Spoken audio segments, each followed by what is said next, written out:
Hey folks, Malcolm here.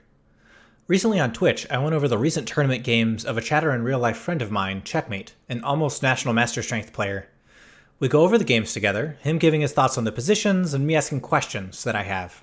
I'm a lot lower rated than he is. Let's see it. On to the last one? Yeah, and the last one. Yeah. So let's So set that's let's set the stage here. So you now have 2.5 out of 4, and you have 3 draws against lower rated players.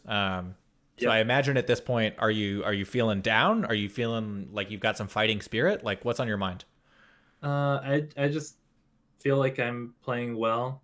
I'm like not too mad about the draws because I'm just like, okay, if I give these kids all the chances in the world to mess up and they just see all the right moves, I can't really do anything. It's not like I'm losing. It's not like I'm blundering. Right. Fair.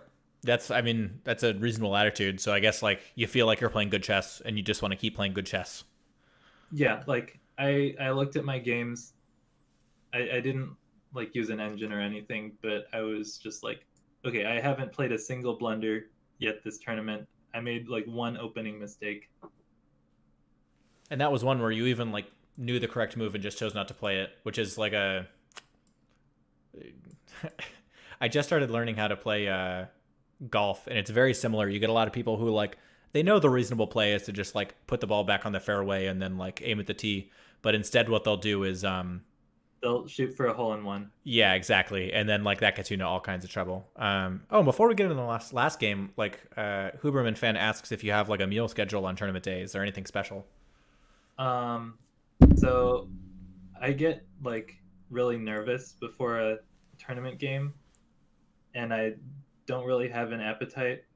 So I need to make sure like a couple hours before the game I have a good like really clean meal, not a lot of like fat, just like lean protein and carbs. Yeah, it's really funny. I the first couple times that I played, like I have this like weird balance where if I drink coffee, like I get like two like because like the chess tournament makes you like already turns your brain on, so now you've like turned your brain on twice and it's too much. Um, but if I like don't drink coffee, then like especially if it's in the morning, I'm like a little bit slow. So the question is always like, can I have like 2 sips of coffee? Like, is that the right amount? And then the other thing is, of course, like coffee has the classic like turn your stomach over and make you need to go to the restroom in the morning thing. So it's like you're playing a tournament and now it's like, well, I'm off to the restroom now.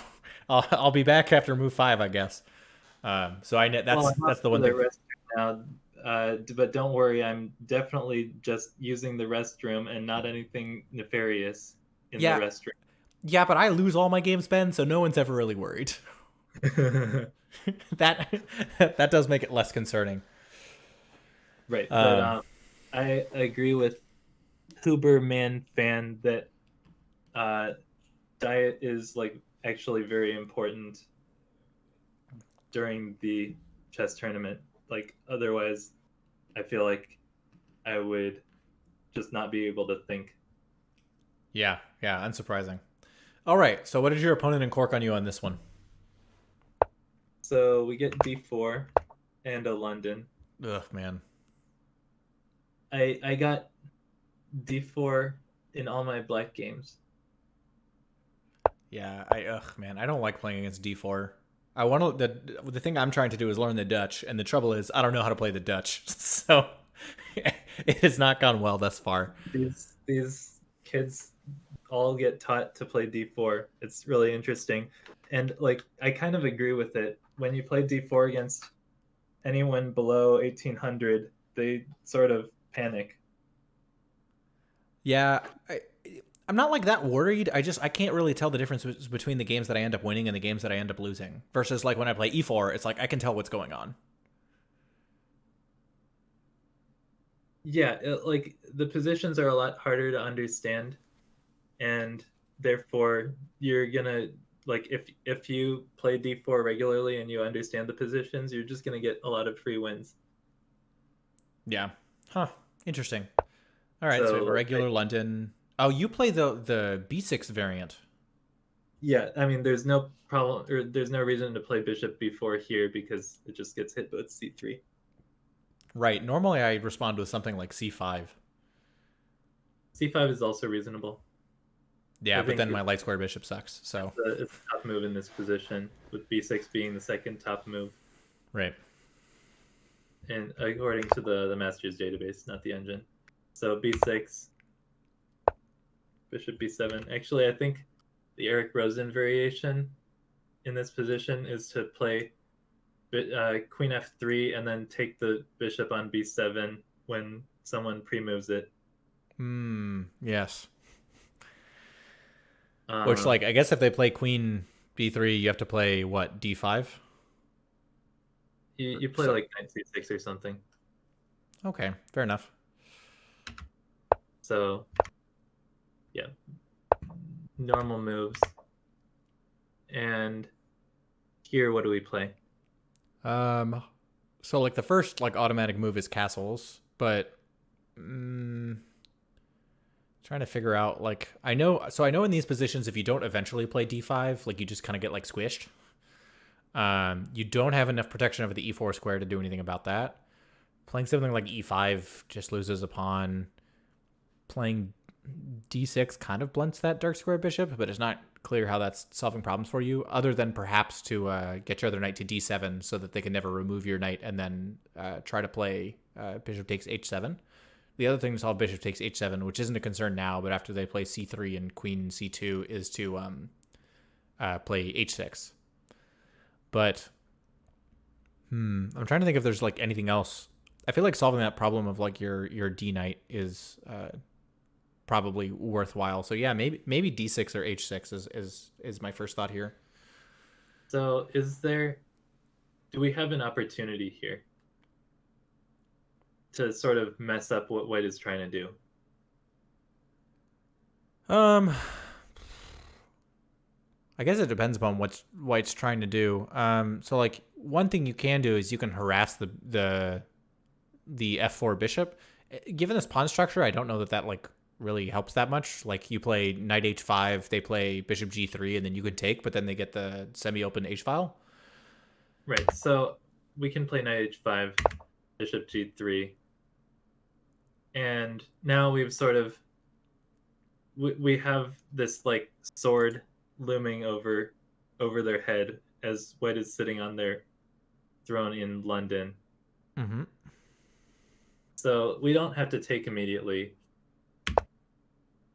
We just play our normal moves. They play normal moves. We play normal moves. Oh, but they like can't castle, because if they ever do castle, then like the open h file helps you and not them. I mean, they can. This would be a perfectly reasonable move, and I don't think they're having any issues with like me attacking them. Can't castle queenside and just go for it. Yeah, he could reasonably castle queenside.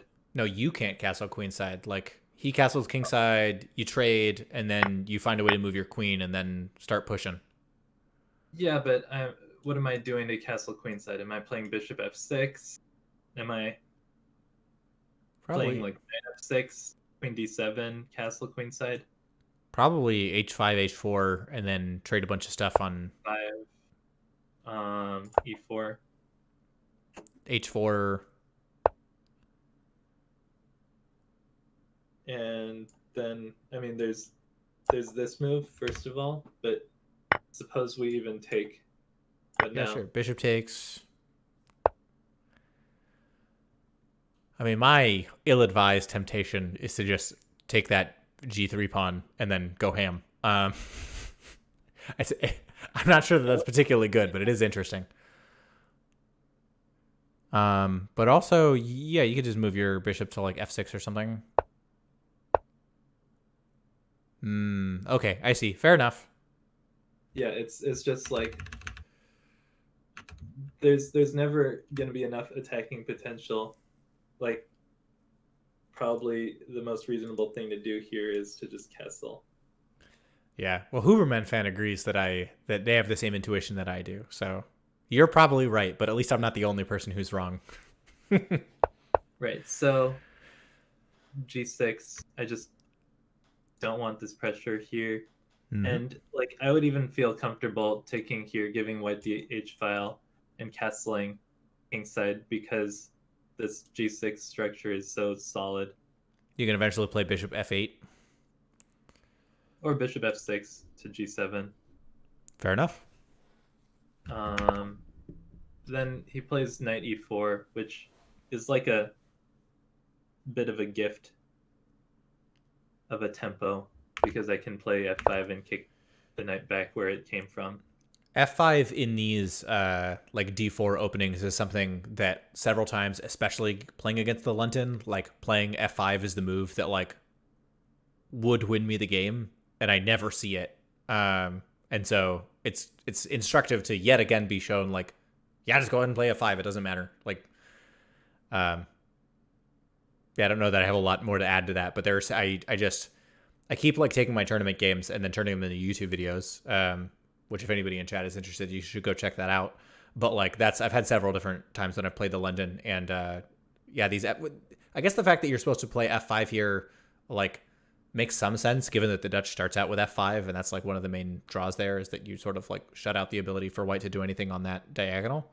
Yeah. So the big thing about f5 here is that like suppose black does something like castle queenside. I still think I might want to play f5.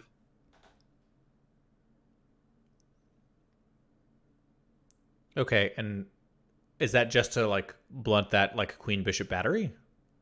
It's because now if white ever plays e4, then I play f4. That's fair. Okay. So like the fact that the bishop is on g3 like really augments that idea. Yeah, so I'm controlling this e4 square so like they can't just put a piece on there. Mm-hmm. But also I'm controlling the e4 square with the threat of pushing to f4 if they play pawn to e4. Right. That makes sense. And if white plays like a nothing move there, my temptation is then to play c5, if only to make your pawn structure look all nice. Um, It doesn't maybe, work, but at least it's symmetrical. or maybe e5. So I play bishop f6. I considered just trying to win the bishop outright Hmm. by like playing g5, but I don't think I think it's kind of risky. Like if I play f4 here, they Right. take, and now they take here, Spooky. and now like the queen is coming here. It's yeah, a little bit not fun. Maybe I have this move, but maybe they have some crazy tactic that works somehow. I don't know. In any case, I just play bishop f6. My point is I'm going to play e5 and then threaten to play f4. Makes sense. So he panics and he plays h4 because he sees I'm coming in with e5 f4. Mm-hmm. So I take this and I play d5.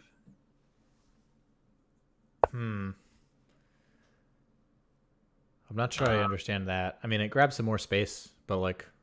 So if white could do one thing in this position, it would be to play e4. F takes, bishop takes, queen takes. I'm not sure So suppose I give white a move, e4. Knight takes. The knight is coming here now. Bishop coming here. Yeah, really the knight being on g5, like they're not going to mind. I guess they don't get Irish pawns because they can take back with the knight. Yeah. Yeah. And then I guess like the trouble is that the e6 pawn is going to be under defended. Like you can castle queenside in that position too, but like it doesn't. Yeah.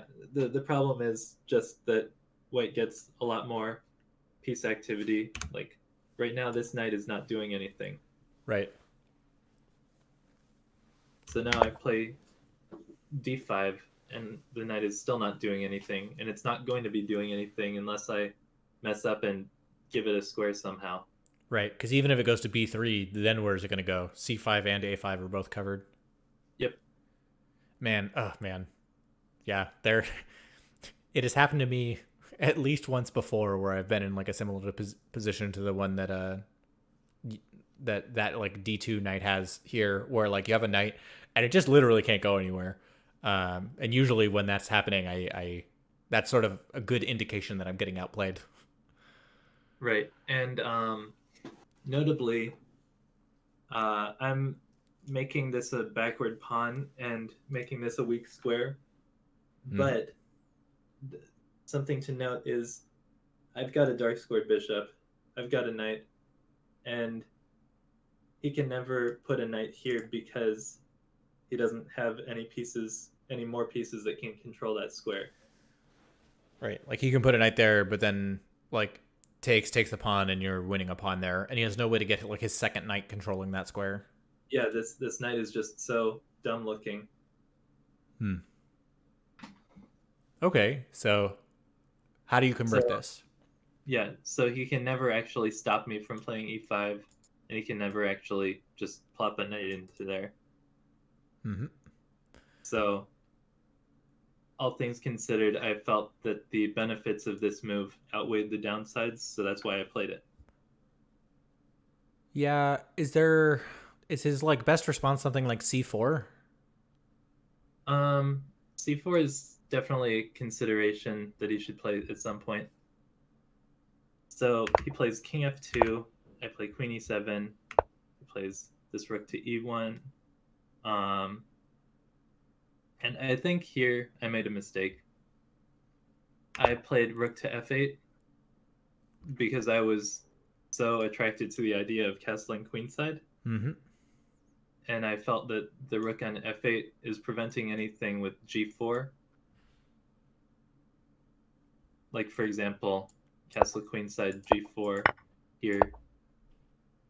Knight g, not that. Castle queenside, not g4 immediately, but h5, and then g4 takes knight h2. And I don't have a way to defend this pawn.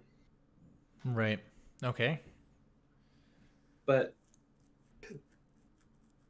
I think there's a better way to go about this, which is to castle kingside. Hmm. Now h5, g5. g4 is just a terrible idea because there's a rook here. Right. So then you can play bishop takes d4 or anything else. Yeah. Bishop to e5, and where does the king even move? I don't know. G1. G1. I'm going here. Rook f1. Oh, then you're well. You're not mated, but you're probably queen f6. I imagine, right? Or probably Queen. trades first, but then you have a second rook. I think I just play knight f6. Yeah, it is true that black is doing all the attacking here, despite the fact that your bishop on b7 doesn't really do much. Yeah, and also, where do any of his pieces go? Um. Well, if you ever try and do anything with that knight, he can play bishop takes h7. But given that you moved the knight there, I don't know. There's also a queen. Hold on, let me just get a drink of water. Yep, that's fine. I can vamp. Um, chug a glass of water. So now I have to go get water too. Okay, I'll be right back. Give me 1 second.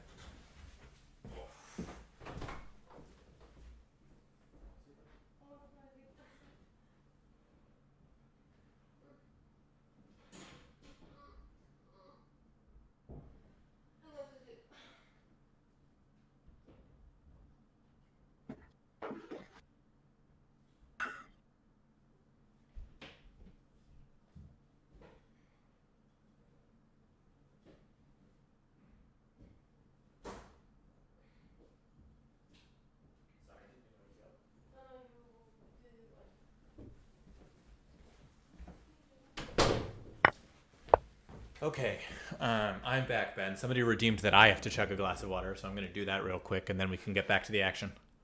Nice.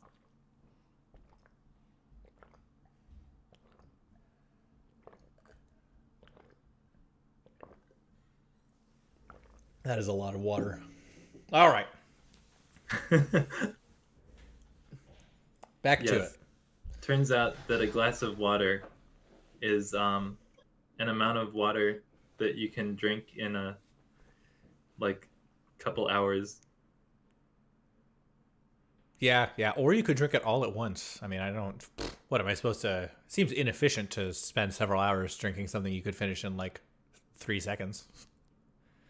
That's technically correct, I guess. Yeah. I mean, water drinking is a batch operation for me. Yes. Okay. So instead of playing a good move, I played Rook F8, which, in my opinion, like this king just would be better on G8 due to like events that transpire in the rest of this game. Like their rook being opposite your queen. Yeah, just a lot of my a lot of the tactics that I would have don't work because there's an annoying rook opposite my king. Okay. So it would just be better for my king to not be there. So they play a5, a4. Um, I don't I don't really need to do anything in this position. Like I don't have to do anything on the king side because they have nothing to do on the king side. Mm-hmm. And so I just stopped their a5 idea. If they play a5, you play b5. Um, yeah, if they go a5, then I can play b5, and next I'm playing c5. And then e5, right? And then And then g5, and then h5. What's h6. important is that you put every. It's important is that you put every pawn on the fifth rank. Yes. Um, Okay. so now they play c4 as you suggested. Right. Which, I mean, the pros are that their knight and their bishop can get into the game, but now at this point that activates your bishop. Right. I mean, I'm not forced to take, and I don't want to take because that'll give them a bit more control over e4. I see. And also it would like this knight was so out of the game. Why would I let it back into the game by taking and letting it come to this e5 square? That's fair. What happens though if they play c5? Like you play, I don't know, h6 or some nothing move, and then they play. You put fine. You even play queen d5. Oh. And then they play c5 and I take it. Oh yeah, Right. it's losing a pawn because your queen's there, right? Uh-huh. But they could play this move and threaten to play c5, and then I have to play c5 myself. Which, like, I mean, which is fine. I was planning on playing either e5 or c5. yeah, it's another moment where your king would look a lot better on g8, but otherwise, like, Yeah, exactly. So I took with the pawn to keep my control over these two squares, which are important because basically we've taken on this this weakness on the e5 square specifically because there's no way to exploit it with this knight. right. But if we let them come into e5 with the knight, Then you have to then trade off your actually bishops. this weakness on the e5 square becomes a potential issue. Right. So we take it back with the pawn. And I imagine your plan here is probably to get your knight to g4, or a plan. A plan could be to put the knight on one of these squares, yeah. Yeah, I mean on e4 it gets taken, although then you take back 4 king pieces, so fine. I mean, I don't really have to have a plan like that because I have so much control over these squares. I can just have the simple plan of pushing these pawns because I have a pawn majority over here. Fair enough. But again, my king would be so much better on g8. Yeah, probably. Then this rook could come over here and support these pawns. I mean, you can always castle by hand. Yes, but he's putting pressure on me every move, so I don't actually have time for that. Here, he's threatening to take and take on c7. Right. I have to defend, taking. He's putting more pressure on c7. I have to play c5. Now he sort of just lets me do what I want. How would you prevent me from just shutting out the bishop and like securing my pawn majority over here? Hmm.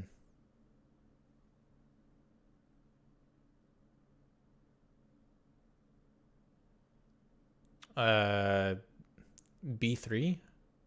Yeah, b3. So let me just check with the engine. There are many moves that are all bad, but b3 is one of the least bad. Yeah, the computer really has to think, and after thinking for a while, it likes B3 the best. Yeah, I thought that he should go b3. I thought it made my life harder, but he went here, and now I'm just feeling really comfortable with a pawn majority over here. There's no way he can like break on the king side, so That is just like the worst square I've ever seen for a light square bishop. Like, what is he? What's what's going on? Like, if he ever moves his king, you can take the G3 pawn. So he can't do that. So it's not even like he's trying to play the typical like bishop F1, like defend against some kind of mate thing. And I guess he wants to keep his rook opposite your king, so he doesn't want to put anything in between. But like, I don't. Just how's that bishop ever going to get into the game? yeah. It spoiler, it doesn't. All right. So um now I thought I had a brilliant plan, and it turned out that it was just sort of a dumb plan because he has a really good response. Okay. Like in a vacuum, this is a pretty good move, or like a pretty good plan. Do you see my plan? Um, Bishop C7 and then take the pawn. Yeah, but it turns out that he just has enough counterplay to prevent that. Okay, And so didn't anticipate this at all. So like bishop c7, I assumed that he would just have to, you know, deal with it. But actually, I take the pawn, and he says, "Now what? I just wrecked your entire like center control." right, and you can't even play d takes. You can't even play d takes c4 and bishop takes f3 because like there's another knight there. Yeah. Yeah, and meanwhile, what is my king doing on e8? I don't know, man. Have you considered castling? Yeah, someone in chat said, "Don't move your king for 44 moves for a whole game."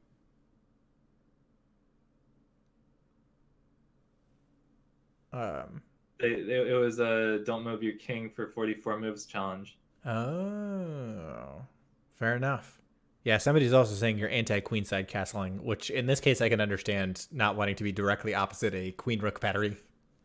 Yeah. So I just defend my pawns.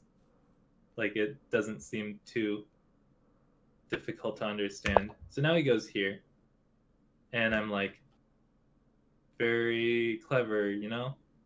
You're just trying to take my bishop. Very cool. But now we see the downside of this bishop being on d8 because this queen here sneakily defends the e5 square. And Right. now I messed up because this knight is going to get into the game. Oof. Okay. After I spent like the last 15 moves making sure it was never going to be in the game. This knight is in the game now. Yeah. And it all is because I thought I was going to checkmate him on g3 and miscalculated that queen takes g3 is not checkmate. Yeah, because he has king e2 or king g1. Yeah. I mean, I didn't actually think it was checkmate, but I like saw that I would be taking that pawn and thought that would be good enough to force a response, and it just wasn't. I understand. Okay. Uh, So you have an advantage. You instead give it of up by that, playing bishop d8. So how are instead of we you know what move I should have played? in this position? Yeah, I'm trying to think of what your opponent's threats are. any threats like they, as I said, we have all the time in the world. Yeah. But So what's the one glaring issue that has been haunting us this entire game with so you our should position? just play king f7 and king g8. We should just play king f7 and king g8, king g7, wherever. Yeah, probably king g7 is even better because then you're guarded by your bishop. Uh huh.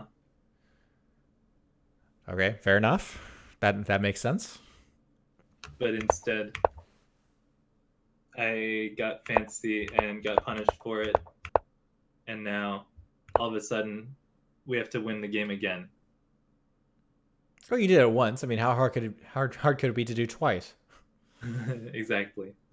So, we're playing, like, our position is still better. It's just not winning anymore because these knights are actually good now.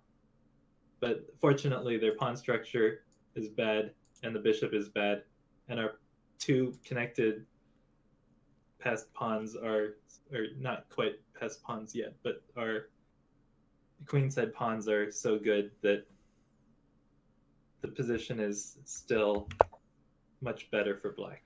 Right. Yeah, I was gonna say 94, and then you want to play knight takes g3, which just threatens everything. Yeah, the only response is king h2, and then yeah, g5. Right. But unfortunately, now these knights are annoying, and I didn't want them to be annoying. Notice I took back here with the d pawn, and this bishop is suddenly good. That is true. Also, that puts you in a position where you have like Yeah, your passed two. pawns are unobstructed.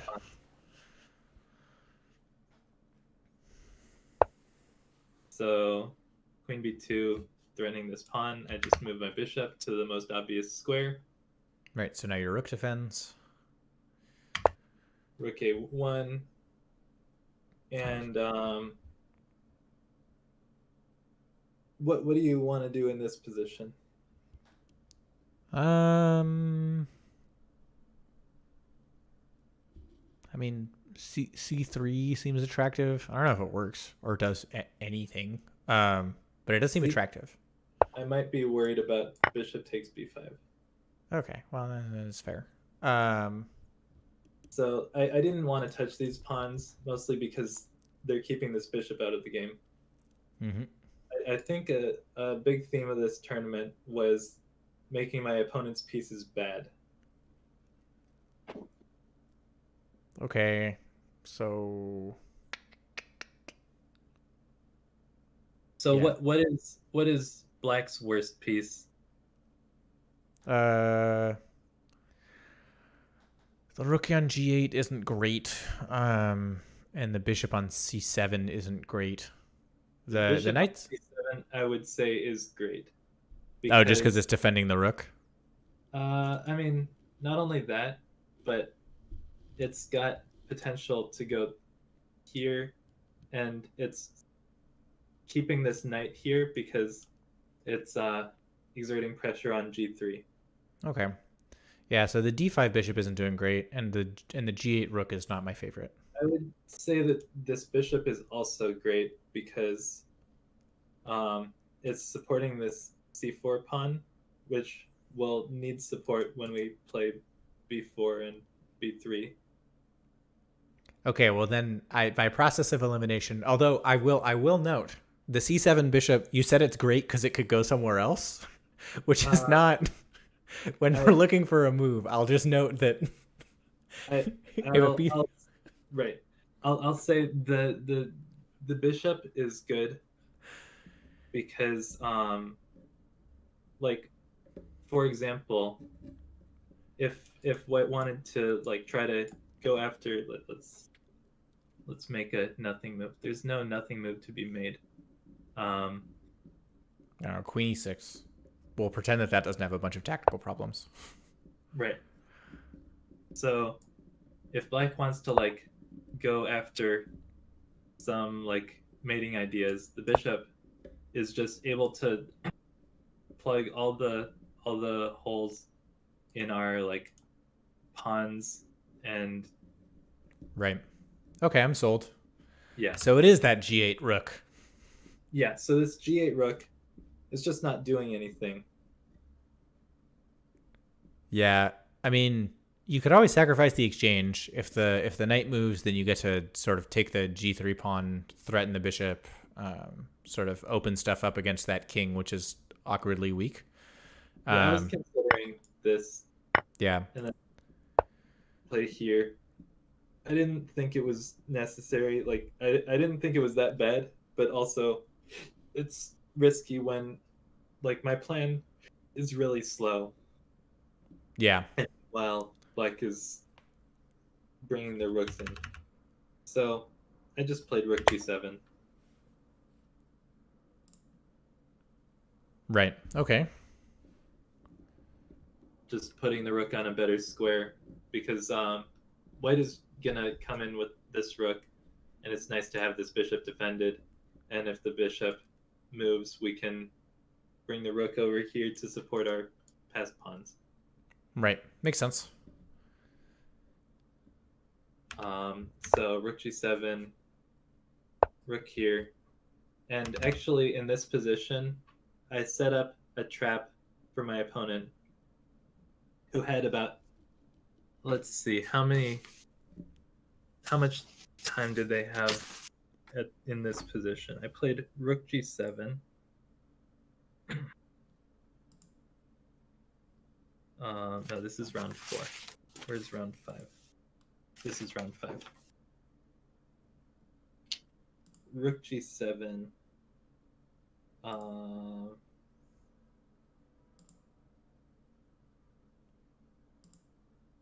On move 35. Right. So my opponent had 2 minutes. I had 15.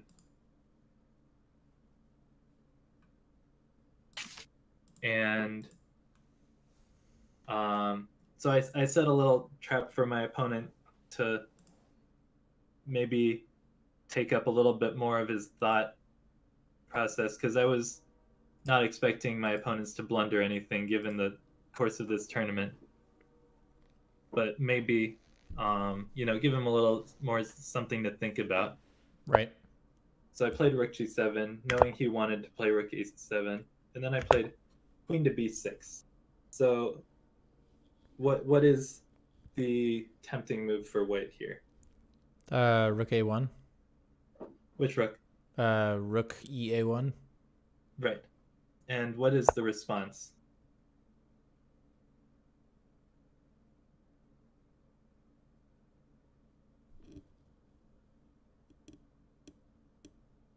Hmm.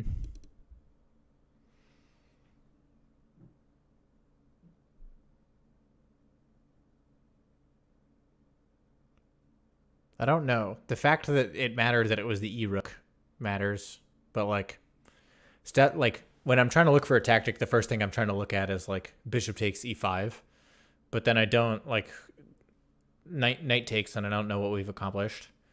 Other than we can play rook takes, queen takes. Okay, well that would probably be why. Um, yeah, so it would be bishop takes E5, and then if you play rook takes, then the bishop is defending. So you can Right. play, yeah, rook takes, bishop takes, and you're up a minor piece. Is this what And was played in the game? Yeah, this is what happened in the game. Okay. And so in this position, you just play queen d8. Queen d8, and then now what? Bishop takes g7. G7. And now we're not up at any material, are we? You're up a minor piece. Oh yeah, we're up a minor piece. Is it where was queen d8 not the move that you expected? Yeah. So what I played was this, Hmm. and then this. Yep.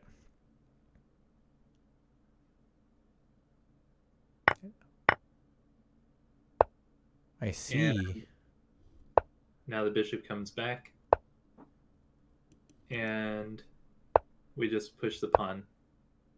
Oh man, And two rooks and a piece for a queen is still stressful. I had a tournament game where I was up a queen for a rook, knight, and a pawn, and it took forever to win, and it was basically just my opponent like slowly like building up a fortress and then losing the game in one move. Yes, it is. It would be stressful if it wasn't the fact that we've been restricting our opponent's pieces this entire game. So even here, what is the queen to do? So like for example, we're able to play b4 because we know that there's no way for the queen to get anywhere. The knight covers these squares, the bishop covers this, Yep. king covers here. And actually here the rook even covers, so we can play bishop g3 and force the queen back all the way here. And then you just play bishop f2, bishop g3 over and over again for a draw, right? No, and then we try to find a zugzwang, like for example this. Gross. Oh, and you could there are so many like disgusting moves. Like you could also play g3, and then knight g5, and then the king is just stuck on g4. Like it has no legal moves. Yeah, maybe there's a mate somewhere too. Yeah, like rook. Maybe there's Uh, gross. this. Okay, so show me what you actually did. So yeah. I think it's one more move back, and you went b3, right? Yeah. So I went b4, and then they played knight f4 instead of queen h4. Mm-hmm. And I was like, you know what? I don't want this knight to be on the board. And still, my pieces cover all the potential entry squares along this diagonal. We've got, Yep. king, knight. And along this diagonal, there's the rooks. Right. And the knight covering this. And you can't remove the knight because the bishop is stuck. Yep. So basically, the queen has to make some lateral move, and that's going to buy you time to play b2. Yeah. The queen has to go somewhere, and we play b2, and yeah. So the theme of this game is restricting our opponent's pieces. Right. Why not bishop takes e5 instead of queen b6 there? Um, ah, why not bishop takes e5 instead of queen b6 there? That's a good question. I saw that and I saw this move. Hmm.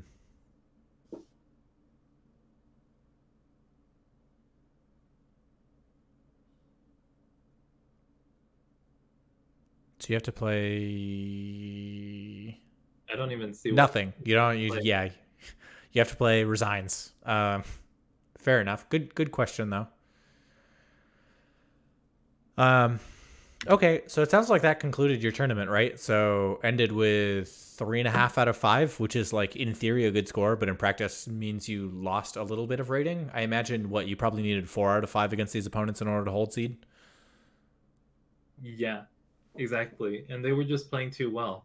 Like I I don't know. Maybe someone who's rated like 2400 would find a way to win these games, but I just like didn't.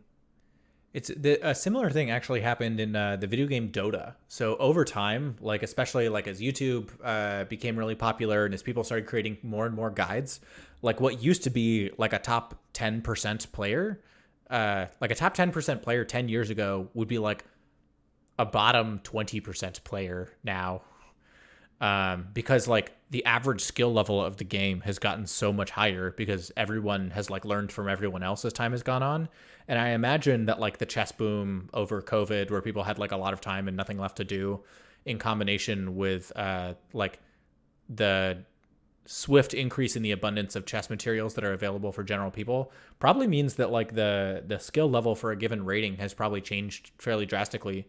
Like for example, I played in the U.S. Open in 2021, I think it was, Uh-huh. um, and I was playing these guys that were rated like 1850, and you know I'm rated like 1160 right now, and I was beating both of them at different points in our games. So these were old guys that only played once a year. So I wonder if like are they getting worse? Like they only play once a year, so they're not like 1800 anymore, or like is an 1800 not an 1800? Like their position in the ELO distribution has changed relative to like the rest of the field. Probably a I little would bit of both. I would think it's more of the second one just because like I've played against 1800s in, for example, like in 2015, and an 1800 in for example, this first game would have just like not played this well. They would have kind of folded over or around here when I was putting pressure with these rooks and this queen, like on here. Right. He just found the the way to defend, Yeah. Huh. and like also this game, this guy was also rated around 1800, and like I can find some mistakes that he made. Like for example, I don't think h3 was best. I think he could just play g4 straight away. But an 1800 player, like when I was playing against 1800s in 2015, for example, would have like done something silly, like played bishop e4 here, or not played rook e4. They would have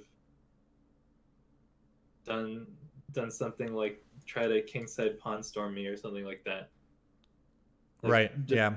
And somehow fundamentally misunderstand the position. right, which totally makes sense.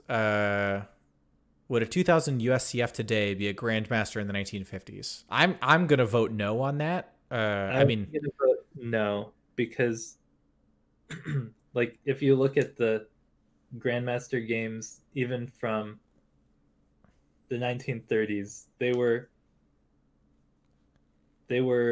playing really just like high level stuff. maybe a 2300 player today would be a grandmaster back then, but 2000s are still like generally making some basic tactical errors. Yeah, it's very one of the things is that like when you get all the way out to that end of the rating distribution, it's like, well, there used to be fewer grandmasters than there are today because you have to be what, above 2400, and you have to have 3 tournaments of 2600 plus tournament performance, and they have to include people from like at least 5 different countries or something like that.